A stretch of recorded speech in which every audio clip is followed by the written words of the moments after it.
أما بعد فأعوذ بالله من الشيطان الرجيم بسم الله الرحمن الرحيم واعبدوا الله ولا تشركوا به شيئا وبالوالدين إحسانا وبذي القربى واليتامى والمساكين والجار ذي القربى والجار الجنب والصاحب بالجنب وابن السبيل وما ملكت أيمانكم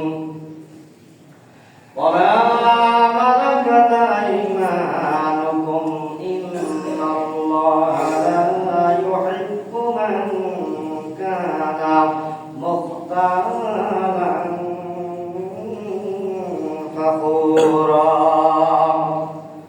صدقت يا ربنا وعم الشان حبيب رسول الله صلى الله عليه وسلم إن الله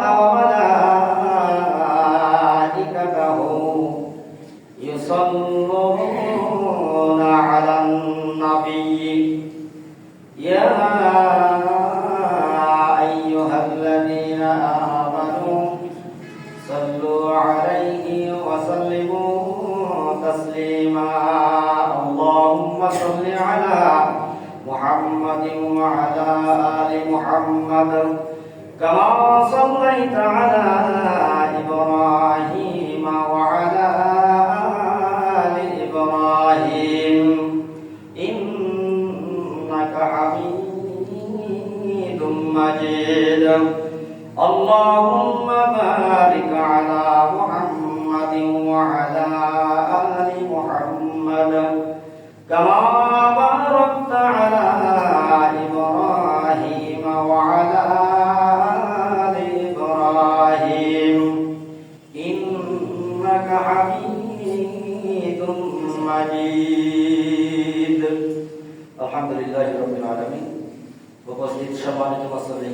আসসালামু আলাইকুম ওয়া রাহমাতুল্লাহি ওয়া বারাকাতুহু শুকরিয়া আদায় করছি মহান রবের দরবারে যে আল্লাহ রাব্বুল আলামিন আমাদেরকে দুনিয়াবী সমস্ত ব্যস্ততা থেকে বিরত রেখে পবিত্রতা অর্জন করে সুস্থতার সহিত সালাতুল জুমআ আদায়ের জন্য মসজিদে আসার সুযোগ করে দিয়েছেন সেই মনিবের দরবারে শুকরিয়া আদায় করছি আলহামদুলিল্লাহ দরুদ সালাম পাঠ করছি রাসূলের উপরে সাল্লাল্লাহু আলাইহি ওয়াসাল্লাম রূহের মাগফিরাত কামনা করছি সমস্ত শহীদ ভাইদের জন্য আল্লাহুম্মা আমিন সম্মানিত উপস্থিতি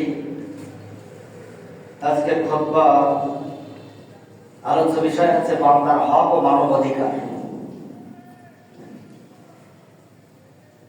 এই বিষয়ের উপরে কথা বলার জন্য নিয়ত করেছি আল্লাহর কাছে সাহায্য কামনা করছি কোরআন সুন্নাহর আলোকে যেন আল্লাহ আমার জবান থেকে কিছু কথা বের করে দেয় যেগুলি এই জাতির হেদায়েতের অন্যতম মাধ্যম হিসেবে যেন আল্লাহ কবুল করে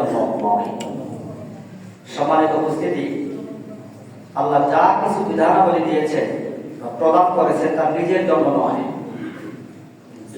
যে বিধান আল্লাহ দুনিয়াতে প্রেরণ করেছেন এই বিধান তার জন্য নয় মানুষের জন্য এই বিধানকে আল্লাহ রাব্বুল আলামিন প্রেরণ করেছেন সবাই মানুষের কল্যাণের জন্য সকল বিধান দুই প্রকার হয় আল্লাহ যে বিধান দিয়েছেন সেই বিধানটা দুই প্রকারের হয় প্রথম প্রকার বিধান হলো মানুষের ব্যক্তিগত কল্যাণ উন্নতির জন্য আল্লাহ দুইটা বিধান দিয়েছেন প্রথম প্রকার যে বিধানটা দিয়েছেন এটি মানুষের ব্যক্তিগত কল্যাণের জন্য সে বিধানটা দিয়েছেন যেমন হচ্ছে নামাজ রোজা হজ জিকির ইত্যাদি এই আমলগুলি মানুষের ব্যক্তিগত কল্যাণের জন্য নির্দেশিত কর্ম অবহেলা করা অথবা ব্যভিচার এগুলিকে হকুল্লাহ বা আল্লাহর অধিকার বলা হয় এগুলি হচ্ছে আল্লাহর হক আর দ্বিতীয় প্রকার বিধান হচ্ছে অন্যান্য সৃষ্টি বা অন্যান্য মানুষের কল্যাণ নিশ্চিত করার জন্য এগুলি লঙ্ঘন করলে আল্লাহর বিধান অমান্য করা ছাড়াও আশেপাশের কোন সৃষ্টি বা মানুষের ক্ষতি হয়। এগুলিকে হকুল ইবাদ বা সৃষ্টি জগতের অধিকার বলা হয়। বিধান কিন্তু আল্লাহ দুই প্রকার দিয়েছেন, অর্থাৎ এগুলিকে আল্লাহর হক ছাড়াও বান্দার হক জড়িত, কারো প্রাপ্য না দেয়া, কাউকে গালি দেয়া, গীবত করা ইত্যাদির মাধ্যমে কষ্ট দেয়া, কারো সম্পদ, অর্থ, সম্মান, জীবনের কোন প্রকার ক্ষতি সাধন করা, ফাঁকি দেয়া, ধোঁকা, সুদ, ঘোষ, জুলুম, খুন, ধর্ষণ সহকারে সবাই এই জাতীয় পাপের অন্তর্ভুক্ত। কেউ যদি অন্য কাউকে কোনো ব্যক্তিগত পাপে প্ররোচিত করে, যেমন নামাজ ত্যাগ করো, মদ পান ইত্যাদি কর্মে অন্য কাউকে প্ররোচিত করে, তাহলে তাও এই প্রকারের পাপের মধ্যে পরিগণিত হবে। অর্থাৎ হকুল ইবাদ, বান্দার হক সঙ্গে রিলেটেড এই বিষয়গুলি। এরপরে আল্লাহ রাব্বুল আলামিন তার রাসূল সাল্লাল্লাহু আলাইহি ওয়াসাল্লাম সমাজের প্রতি, মানুষের প্রতি অন্য মানুষের কিছু দায়িত্ব নির্ধারিত করে দিয়েছে। একজন মানুষ আর একজন মানুষের প্রতি কিরকম দায়িত্ব পালন করবে সেটিও নির্ধারিত করে দিয়েছে। যেমন স্বামীর প্রতি দায়িত্ব হচ্ছে স্ত্রীর ভরণ পোষণ, স্ত্রী প্রতিবেশীর দায়িত্ব, পিতা মাতার প্রতি দায়িত্ব, সন্তানের প্রতি দায়িত্ব, প্রতিবেশীর প্রতি দায়িত্ব, কর্মদাতার দায়িত্ব, কর্মচারীর দায়িত্ব, সহকর্মীর দায়িত্ব, দরিদ্রের প্রতি দায়িত্ব, অসহায়ের প্রতি দায়িত্ব। এভাবে যে বিষয়গুলি রিলেটেড রয়েছে, এই বিষয়গুলির সঙ্গে এগুলি পূর্ণভাবে পালন না করে তা হকুল ইবাদ বা সৃষ্টির অধিকার নষ্টের যে পাপ, এই পাপের সঙ্গে সেই ব্যক্তিটি লিপ্ত হয়ে যাবে। তাহলে এখানে এই বিধানের ব্যাপারে আল্লাহ দুইটি বিধান দিলেন। প্রথমত আল্লাহর বিধানের অবমাননা। আল্লাহ যে বিধান দিয়েছে এই বিধানের অবমাননা, এবং দ্বিতীয় হচ্ছে আল্লাহর কোন সৃষ্টির অধিকার নষ্ট করা। এ সকল পাপ থেকে বান্দা যখন আন্তরিকতার সাথে অনুতপ্ত হয়ে ইস্তিগফার করবে, ক্ষমা প্রার্থনা করবে, তখন ন্যায় বিচারক তার কোন সৃষ্টির প্রাপ্য ক্ষমা করে না, তার পাওনা তিনি বুঝে নেবেন।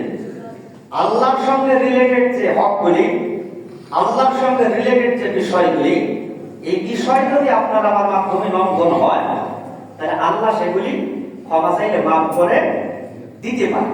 দুই নম্বর বিষয় হচ্ছে বান্দার সঙ্গে রিলেটেড যে বিষয়গুলি, হকুল ইবাদ, এগুলি যদি বান্দা মাফ না করে, তাহলে কিয়ামতের ময়দানে আল্লাহ মাফ করবে না।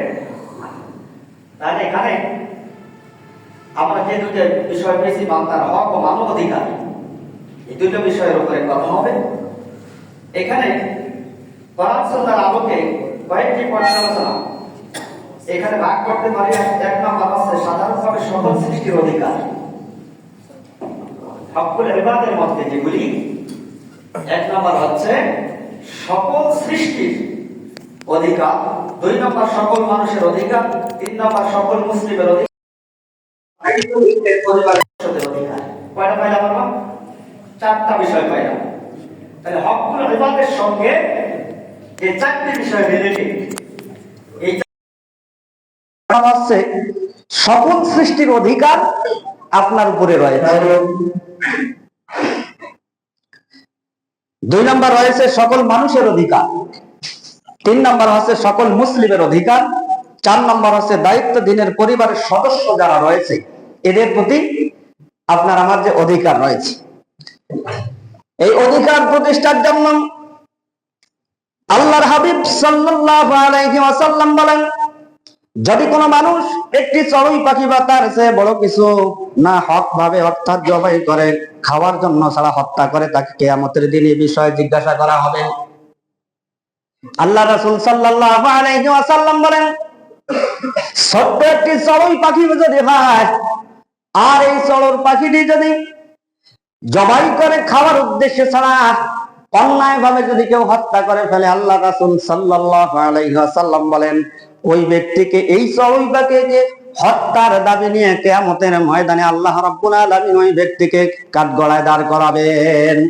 তাহলে ছোট্ট একটি চড়ুই পাখিকে অন্যায়ভাবে হত্যা করা শরীয়তে জায়েজ। দুই নম্বর, রাসূলুল্লাহ সাল্লাল্লাহু আলাইহি ওয়াসাল্লাম বলেন, একটি বিড়ালের কারণে একজন মহিলা জাহান্নামে গিয়েছে। এই একজন মহিলা জাহান্নামে যাওয়ার একটা বিড়ালের কারণে যাওয়ার কারণ হচ্ছে বিড়ালটিকে বেঁধে রেখেছিলেন, অথচ তাকে খাদ্য দেয়নি, আবার বাইরের পোকামাকড় খাওয়ার জন্য তাকে ছেড়েও দেয়নি। এই হাজির ইসলামে সর্বপ্রথম জাতি ধর্ম বর্ণ নির্বিশেষে আল্লাহ রাসূল সাল্লাল্লাহু আলাইহি ওয়াসাল্লাম বলেন, এই পশুটিকে বেঁধে রেখেছিলেন। অন্যায় ভাবে বেঁধে রাখার কারণে পশুটিকে খাবার খাইতে বিরত রেখেছিলেন, বাহিরের পোকামাকড় খাওয়া থেকে বিরত রেখেছিলেন। অন্যায় ভাবে বেঁধে রাখার কারণে পশুটি হত্যা হয়ে গেলেন, মৃত্যুবরণ করলেন। আল্লাহ রাসূল বললেন, এই মৃত্যুবরণ করার কারণে আল্লাহ রাব্বুল আলামিন ওই মহিলাটিকে জাহান্নামের বাসিন্দা হিসেবে কবুল করে নিয়েছে। নাউযুবিল্লাহি মিন যালিক।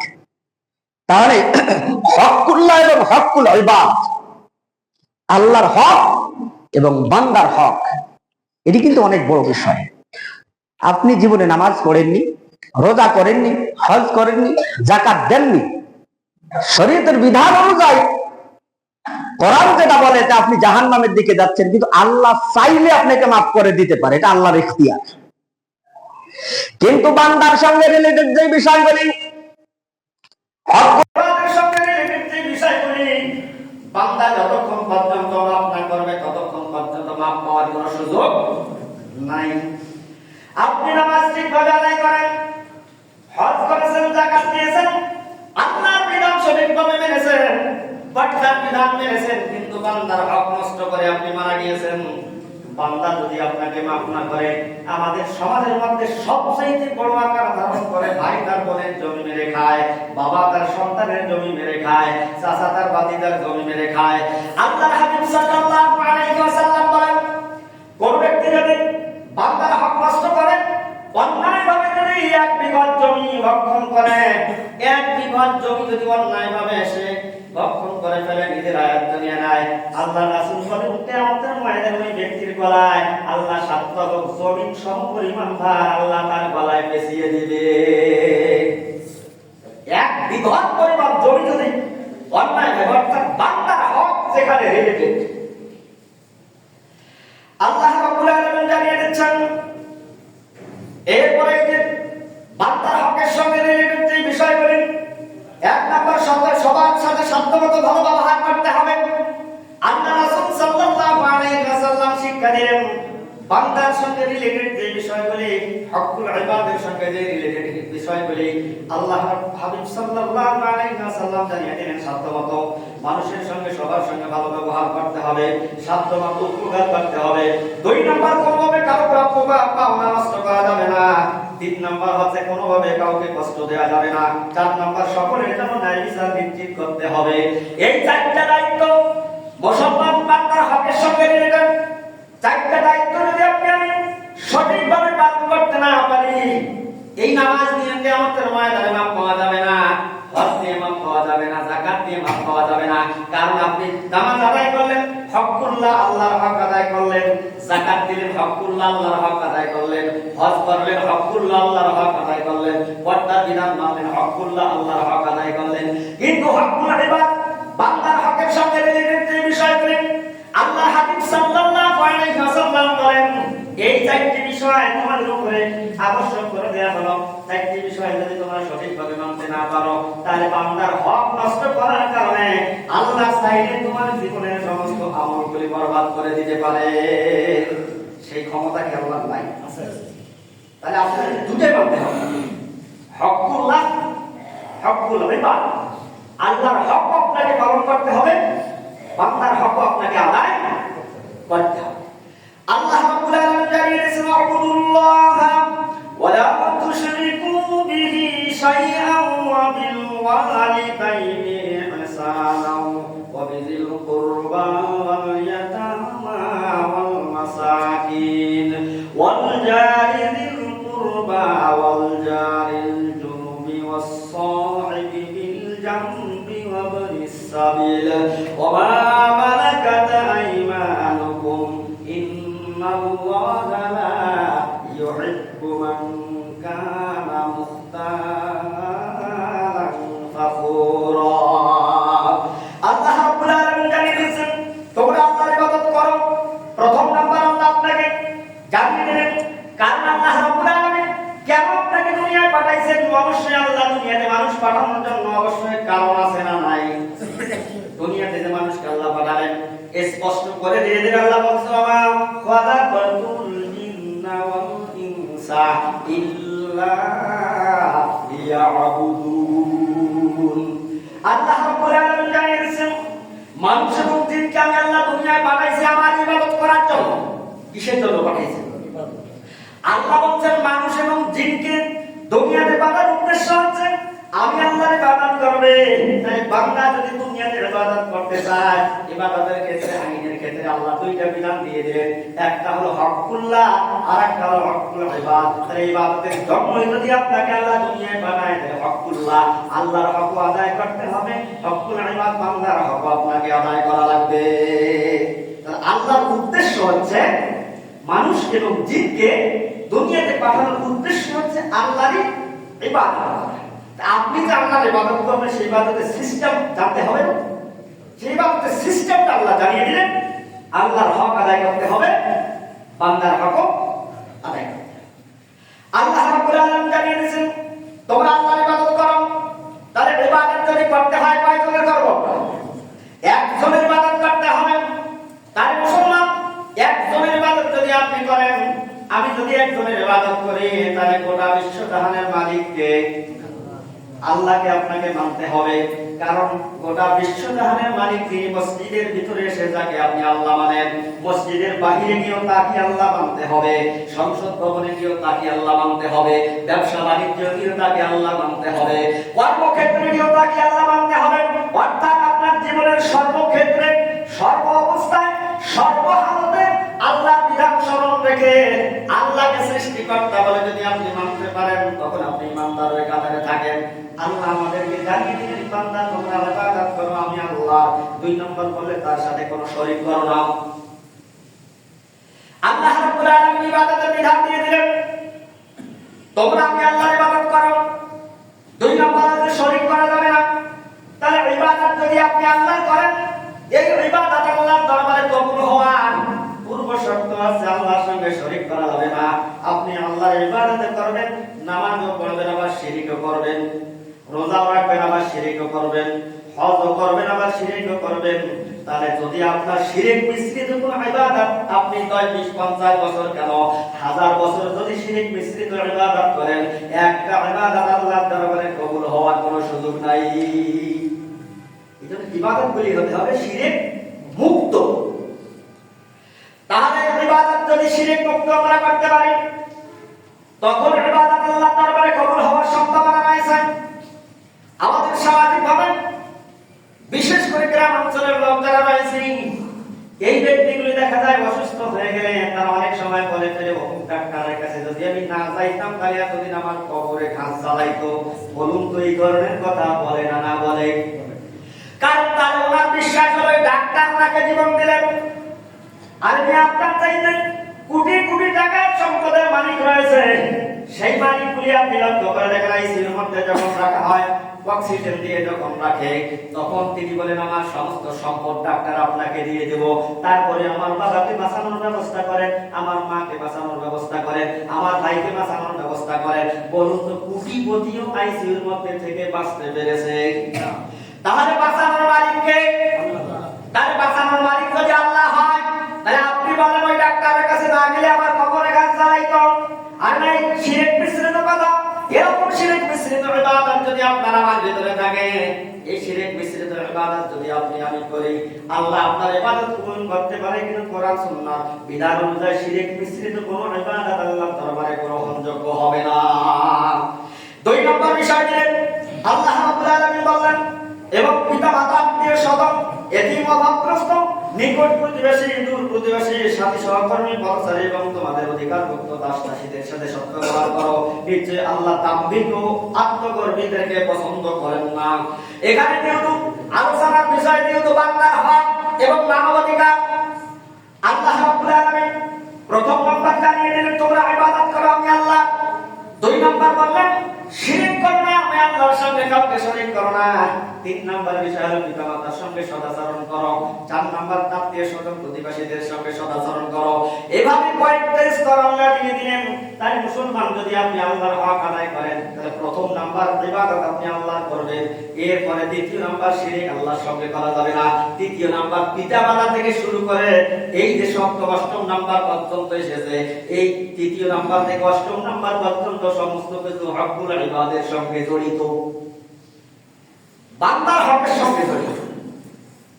এজন্য ইবাদত করার ক্ষেত্রে অত্যন্ত বিচক্ষণতার সহিত আল্লাহর হক আপনি আমি আদায় করছি ঠিক আছে, কিন্তু আমার দ্বারা বান্দার কোনো হক নষ্ট হচ্ছে কিনা এটিও আমাকে দেখতে হবে। আল্লাহর হক আপনি নষ্ট করে ফেলেছেন, আল্লাহ চাইলে আপনাকে মাফ করে দিতে পারে, কিন্তু বান্দার হক নষ্ট করেছেন, বান্দা যদি মাফ না করে কিয়ামতের ময়দানে আল্লাহ আপনাকে মাফ করবে না। এরপর আল্লাহ রাব্বুল আলামিন জানিয়ে দিয়েছেন, কুল তাআলাউ আতলু মা হারামা রাব্বুকুম আলাইকুম লা তুশরিকু বিহি শাইআন ওয়া বিল ওয়ালিদাইনি ইহসানা ওয়া লা তাকতুলু আওলাদাকুম মিন ইমলাক নাহনু নারযুকুকুম ওয়া ইয়্যাহুম ওয়া লা তাকরাবুল ফাওয়াহিশা মা যাহারা মিনহা ওয়া মা বাতানা ওয়া লা তাকতুলুন নাফসাল্লাতী হারামাল্লাহু ইল্লা বিল হক যালিকুম ওয়াসাকুম বিহি লাআল্লাকুম তাকিলুন। আল্লাহ রাব্বুল আলামিন বলেন, বলো কুল মানে বলো, এসব তোমাদের রব তোমাদের জন্য যা নিষিদ্ধ করেছেন তা তোমাদেরকে পড়ে শোনায়। আল্লাহ রাব্বুল আলামিন বলেন, হে রাসূল আপনি বলেন, আপনার সম্প্রদায়ের লোকজনগুলিকে আপনি ডাক দেন, আপনার জনগোষ্ঠীকে আপনি ডাক দেন, আপনার উম্মতগুলিকে আপনি ডাক দেন, ডাক দিয়ে বলেন যে এসব তোমার রব যে সম্পর্ক নিষিদ্ধ করেছেন সেগুলি তোমাদেরকে আমি পড়ে শোনাই। তাহলে আল্লাহ ঘোষণা দিলেন, হে রাসূল আপনি আপনার সম্প্রদায়ের লোকজনগুলিকে আমি কোরআনের বিধান যা দিয়েছি, নিষিদ্ধতম কাজ যেগুলি দিয়েছি, এগুলি আপনার সম্প্রদায়ের কাছে আপনি খুলে বলুন, আপনার সম্প্রদায়কে আপনি শিক্ষা দেন। তাই এই আয়াত প্রমাণ করে আমাদের প্রত্যেকের জন্য কোরআন পড়া ফরজ না নফল। তাহলে কোরআন যদি এই বিধানগুলি সম্পর্কে যদি আপনি আমি জানতে চাই তাহলে বলুন তো কোরআন আমাদের পড়তে হবে না না হবে? কিন্তু আসলে মুসলমান আজকে আমরা যদি 100 লোক থাকি, এর ভিতর থেকে প্রায় 80% লোক কোরআন পড়তে পারি না, আর এই 20% লোক যে কোরআন পড়তে পারে এখান থেকে 10% আবার অশুদ্ধ পড়ে। 100% লোকের ভিতর থেকে 80% লোকে ভালোভাবে কোরআন পড়তে পারে, 20% যে লোক কোরআন পড়তে পারে তাদের ভিতর থেকে আবার 10% দেখা যায় যে অশুদ্ধ পড়ে। আমরা যে নামাজ আদায় করি, এই নামাজ আদায় করতে গিয়ে আমরা যে তেলাওয়াতগুলি করি, এই তেলাওয়াতগুলি যেগুলি আমরা করি, নামাজ ভঙ্গের কনিষ্ঠ কারণ রয়েছে। কনিষ্ঠ কারণের মধ্যে প্রথম নাম্বার কারণ হচ্ছে নামাজে অশুদ্ধ পড়া। নামাজে কি পড়া? অশুদ্ধ পড়া। তাহলে নামাজ যদি আপনি ঠিক করতে চান তাহলে প্রথম নাম্বার আপনাকে টার্গেট দিতে হবে কোরআন তেলাওয়াতটা সহি শুদ্ধ পড়তে হবে। কিন্তু আসলে আমি কোরআন পড়তে পারি না এর জন্য আমার লজ্জা হওয়া দরকার, কিন্তু আমি আরেকজনের কাছে গিয়ে শিখবো সেই ক্ষেত্রে আমরা লজ্জা করি, মানে উল্টাটা সবসময় আমরা করি। এই জন্য কোরআনের বিধান আপনাকে জানতে হবে। আল্লাহ রাব্বুল আলামিন তার হাবিবকে ডাক দিয়ে বললেন, হাবিব আপনার সম্প্রদায়ের লোকজনগুলিকে আমার বিধান সম্পর্কে জানিয়ে দেন, এবং তা এই যে তোমরা তার সাথে কোনো কিছুকে শরীক করবে না। প্রথম নাম্বার রাসূলকে সাল্লাল্লাহু আলাইহি ওয়াসাল্লামকে আল্লাহ রাব্বুল আলামিন বলেন, হে রাসূল আমার বিধান সম্পর্কে বান্দাদেরকে জানাও, তার মধ্যে প্রথম নাম্বার তাদেরকে সতর্ক করো তারা যেন আমি আল্লাহর সঙ্গে শরীক না করে। আল্লাহর সঙ্গে কি করতে নিষেধ করলেন? শরীক করা যাবে না। এরপর বলেন পিতামাতার প্রতি সৎ ব্যবহার করবে, দরিদ্রের জন্য তোমাদের সন্তানদেরকে হত্যা করবে না। আল্লাহ রাব্বুল আলামিন হাবিব সাল্লাল্লাহু আলাইহি ওয়াসাল্লামকে বললেন, প্রথম নাম্বার আমার কালাম সকলকে শোনাও, সকলের কাছে আমার বিধান পৌঁছে দাও। দ্বিতীয় নম্বর হলো আল্লাহর সঙ্গে কারো শিরক করা যাবে না। তৃতীয় নম্বর হলো পিতামাতার সঙ্গে সদাচরণ করো, পিতামাতার হক আদায় করো। চতুর্থ নম্বর আল্লাহ বললেন তোমার অভাবের কারণে সন্তানগুলিকে হত্যা করে ফেলো না। বিষয়টা বুঝছেন? যেটা আমরা জন্ম নিয়ন্ত্রণ, এই জন্ম নিয়ন্ত্রণ করা শরীয়তে জায়েজ আছে, তবে অভাবের কারণে কোন সন্তানকে হত্যা করা শরীয়তে জায়েজ নাই। আল্লাহ রাব্বুল আলামিন জানিয়ে দেন, হে রাসূল আপনার সম্প্রদায়ের লোকজনগুলিকে জানিয়ে দেন, কারণ রিজিকের মালিক হলাম আমি আল্লাহ, কেউ কেউ যেন অভাবের ভয় করে, অভাব দরিদ্রতার কারণে কোনো সন্তানকে যেন নষ্ট না করে, হত্যা যেন করে না ফেলে। কিন্তু আসলে মুসলমান আমাদের সমাজের মধ্যে স্লোগান ছিল যে আসলে দুইটা হইলে ভালো হয়, একটার অধিক নয়। দুইটা হইলে ভালো হয় কিন্তু একটার অধিক নয়। কিন্তু আসলে মুসলমান আপনার জানা থাকা দরকার, রিজিকের মালিক হলেন আল্লাহ। আল্লাহ রাব্বুল আলামিন সমস্ত মাখলুকাতকে খাওয়াইতে পারেন, আর আপনার একটা বাচ্চাকে খাওয়াতে পারবে না। আপনার শারীরিক দুর্বলতার কারণে স্ত্রী কিছু অক্ষম হয়ে যায়।